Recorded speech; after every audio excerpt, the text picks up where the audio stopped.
that we really need seniors who create the space to allow people to be, to protect people. 'Cause we be on a tough love. Oh, we feeling so high.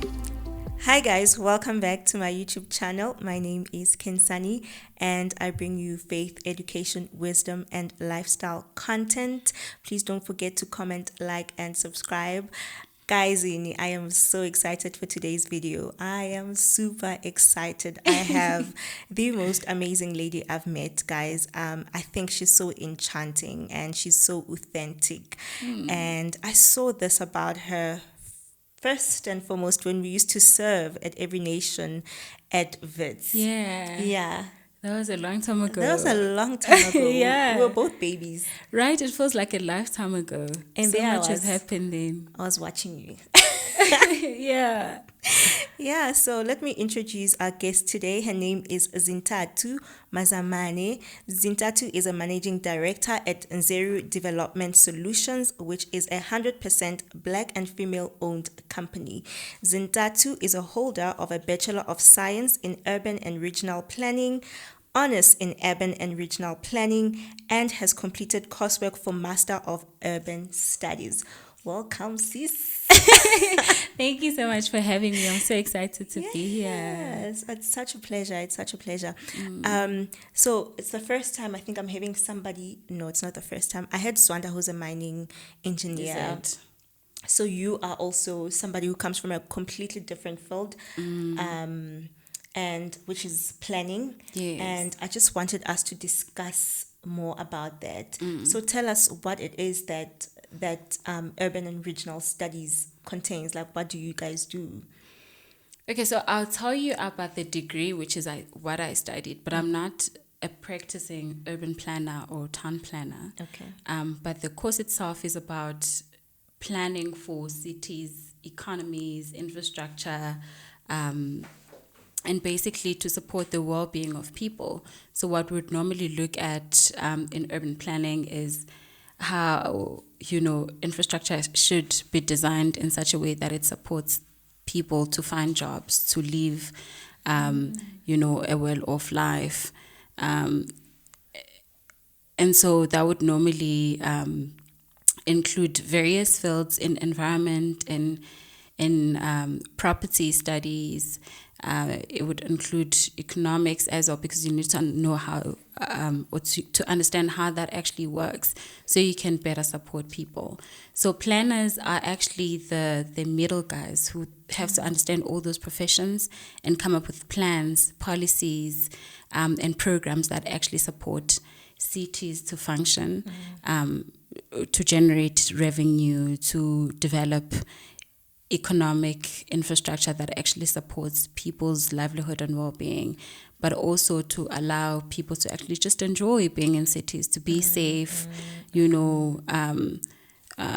that's basically what it's about. Okay. So there's various aspects to town planning, which is a specialization within urban planning, and that's a bit more technical, which does land use planning, rezoning, township establishments, all those kind of things.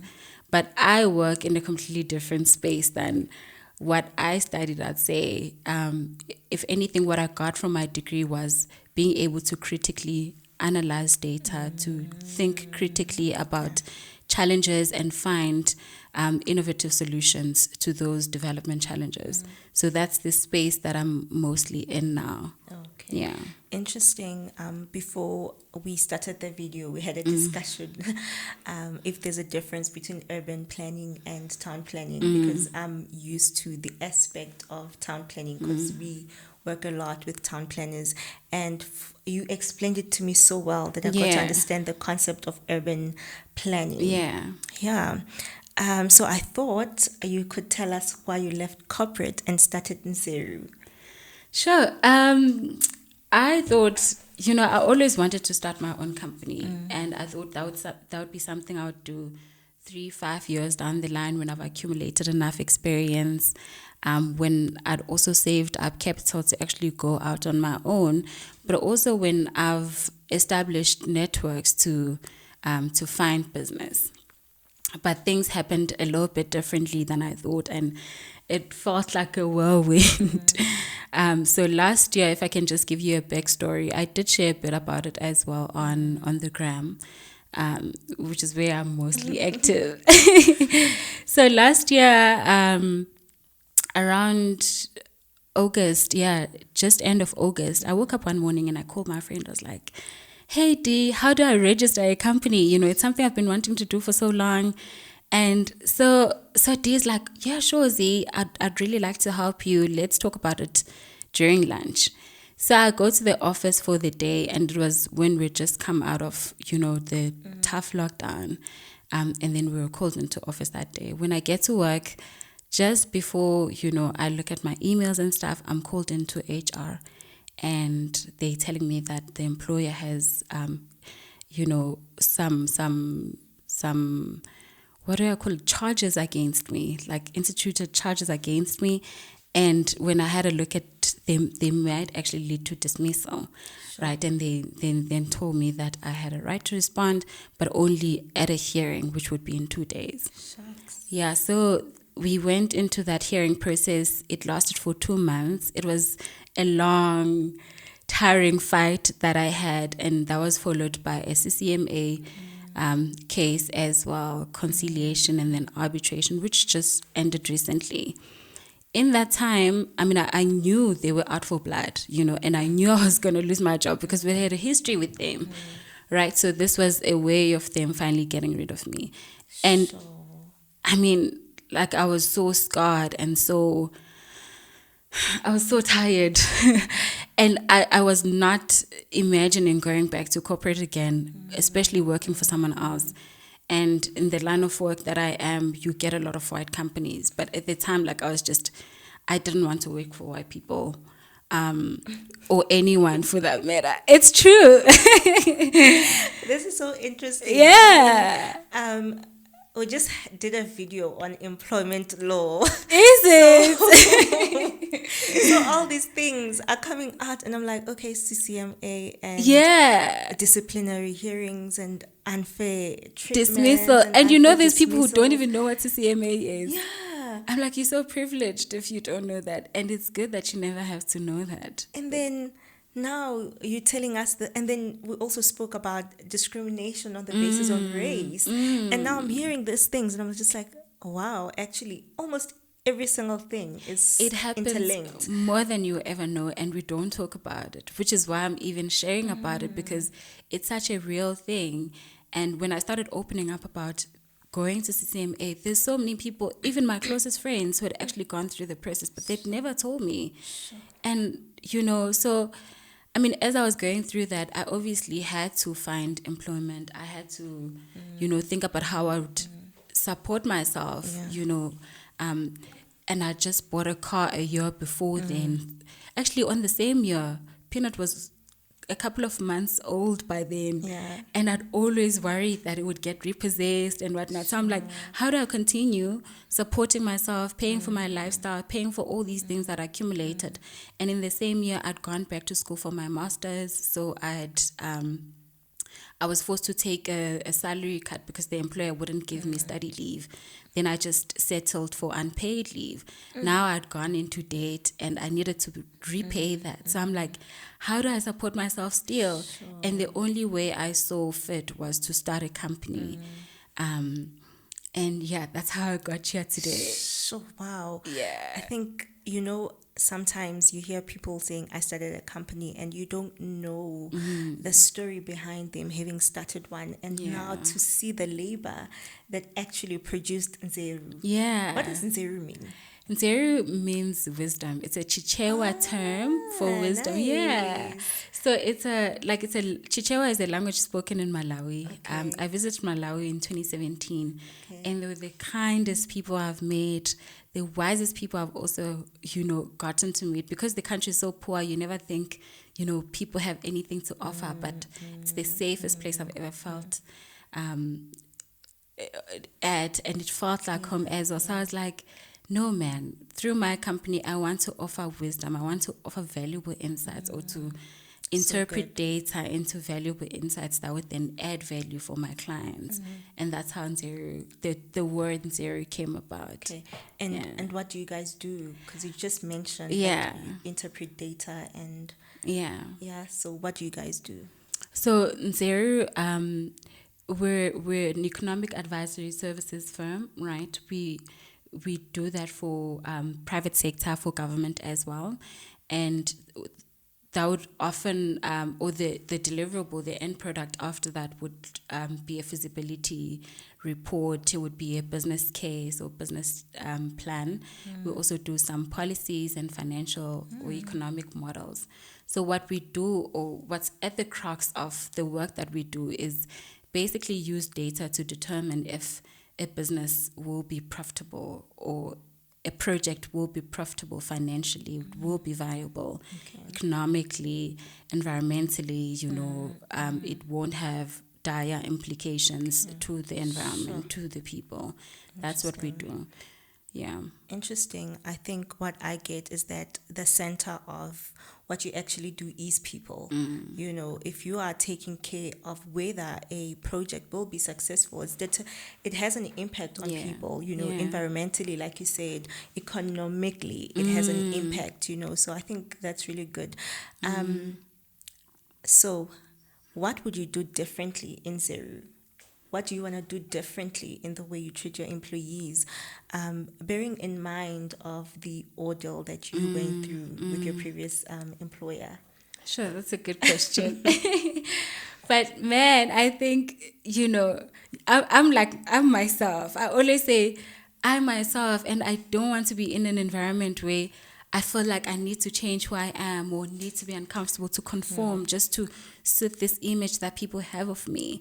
And that's something I could never have in corporate, where even if I assimilated, it was never good enough, because when I started out, I was like, okay, let me observe how they do things and try to do things the way, because no one sets out wanting to be trouble. Anyway, I ended up, being trouble. But I never wanted to do that. And the more people, I found myself in situations where I was passed for opportunities because I was young, because I was black, and because I was a woman. I remember the one time I was in a meeting in Malawi, in Botswana, and the guys, they literally shook my boss's hand and the other lady that I was with. I was in the middle, in between them. They didn't shake my hand, and they didn't give me their business card, and I was leading that project. Shucks. And every time in that meeting, during that inception meeting when they were addressing people, they would look at the white guys, even though I would be doing the work, even though I'd come back a couple of weeks and months later and present the job. So I always want to give credit where it's due. I want people to be able to express themselves as they are, I don't see why it's necessary to be stuffy in corporate, because corporate environment is so stuffy. It's like when your boss walks into a room, now you need to be scared, or or you need to dress a certain way. It's not necessary. It's not what I do. When I show up to the office every day, I'm literally wearing leggings. I go to meetings with my nose ring because I'm the boss, and that is authentic to you. Yeah. And you are able to do better and produce better because you are in your best place. Absolutely. The restriction of who you are, I can't speak like this, I cannot appear to be this person, then it restricts your performance. Absolutely. I was telling you earlier that I'm such a groupie for people I like or things that excite me. I will tell you, if I'm excited, and you're going to see it in me. But every time in corporate, I couldn't do that. I almost had to oh man, it was so bad. And it restricted the level that you're able to connect with your clients.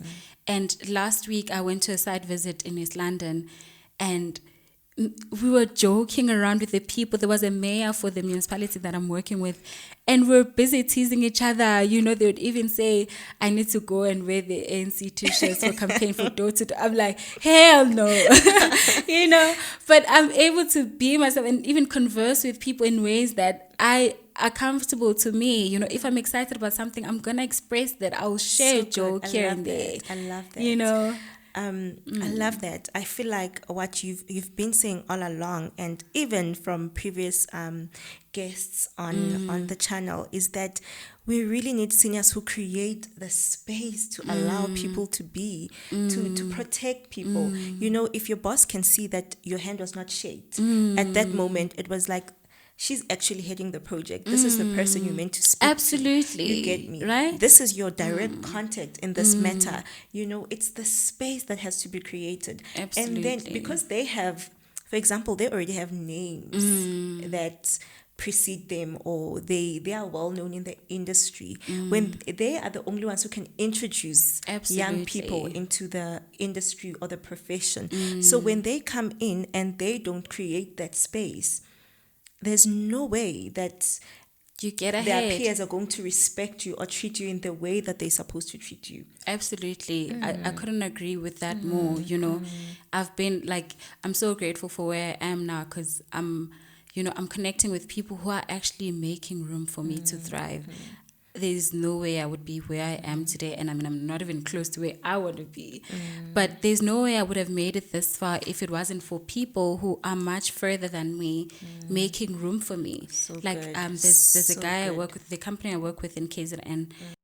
He's been creating opportunities for me to actually showcase my skills, and through that I've gotten in contact with more people that I'll get more work from, you know.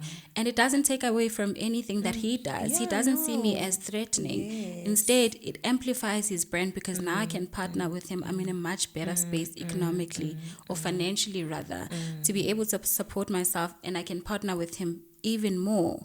The issue is with people seeing your individuality as threatening, and instead of actually creating an environment where you can thrive, they suppress that. So they kill that. True. I know so many people who've left corporate, engineers, you know, like amazing professionals, lawyers even, who've left work because it's so suffocating to be in those spaces. And it's such a shame, because we've worked so hard to be where we are. We went to school thinking that's the solutions.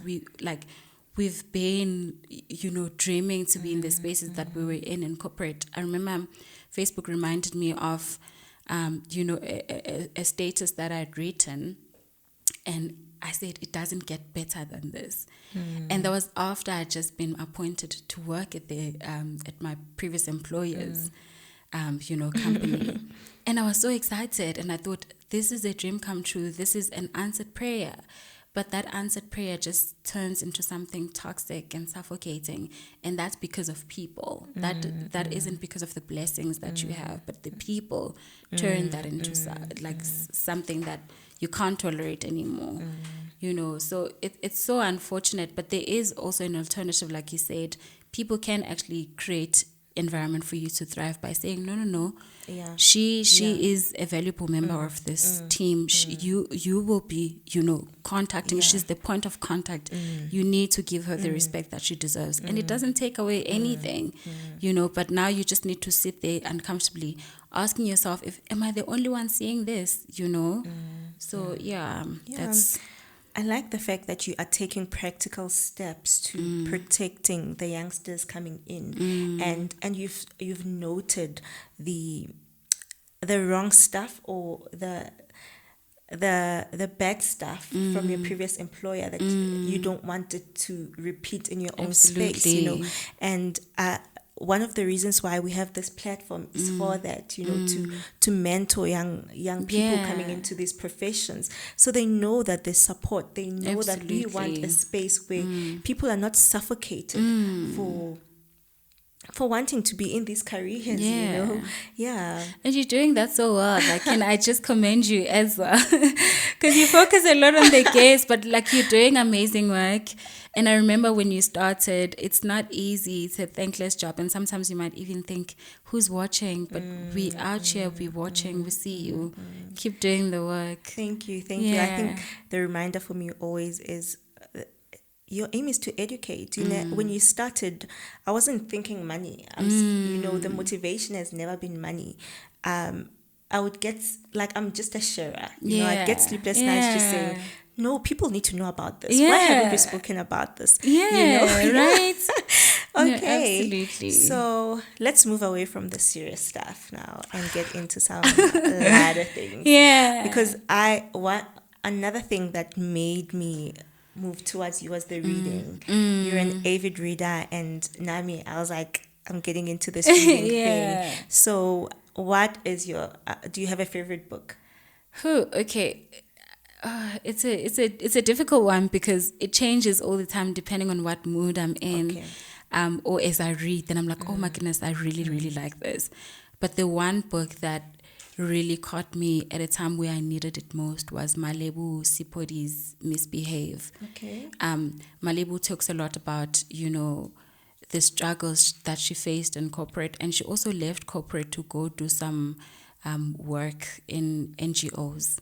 And then now she's in academia. But at the time, I didn't have the language to express the discrimination that I was facing, the sexism that I was facing, the racism, all of that. And she really gave me the language to be able to articulate the challenges that I was, that I was facing at the time.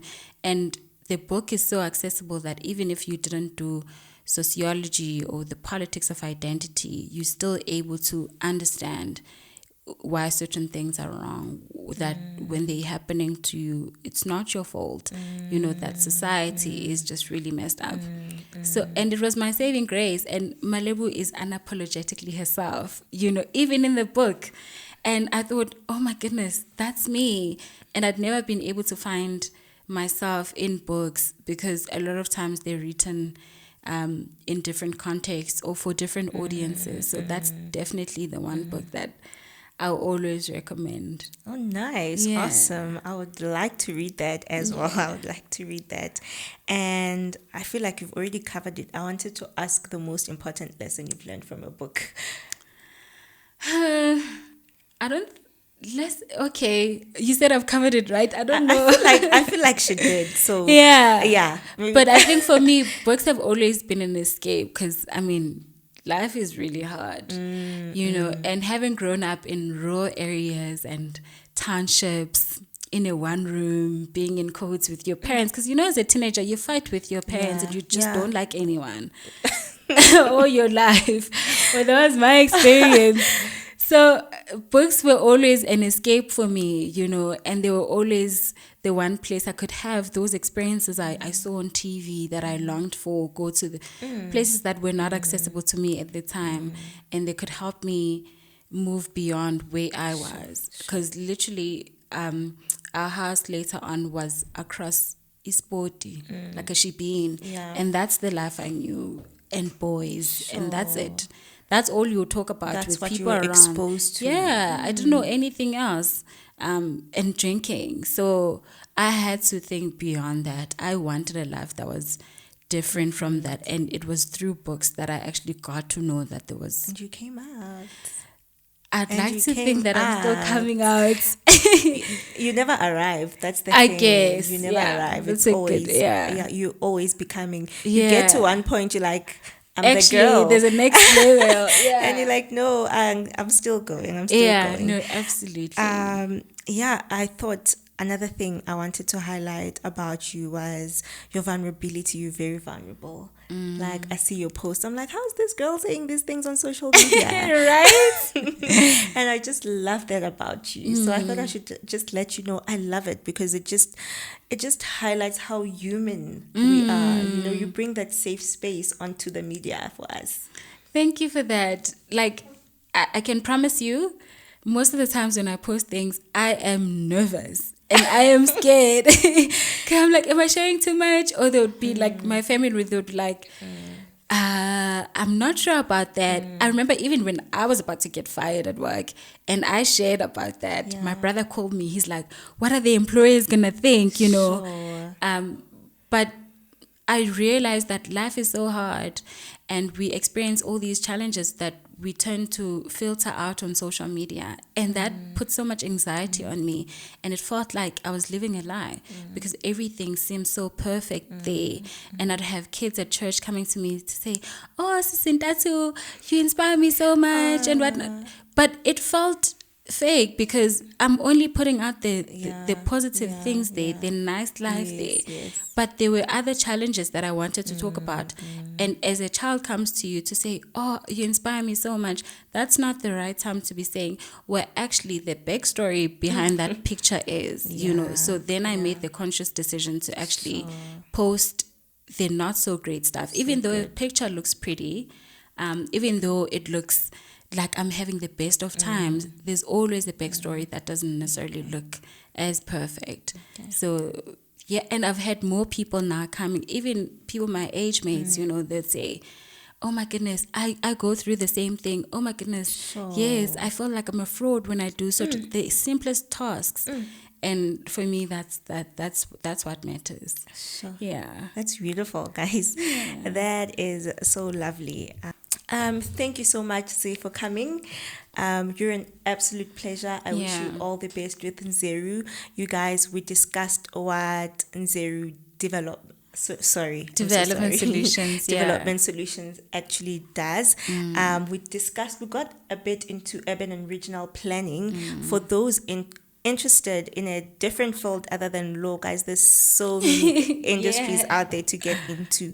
And we got into I just feel like we touched a lot of things in just one video. Yeah. Your authenticity, your vulnerability, you trying to create a space through your company to allow people to grow without restricting them, and just on reading your favorite books. And it's been such a wonderful time. Thank you for coming, guys. Please don't forget to comment, like, and subscribe. Please share. Bye. Bye.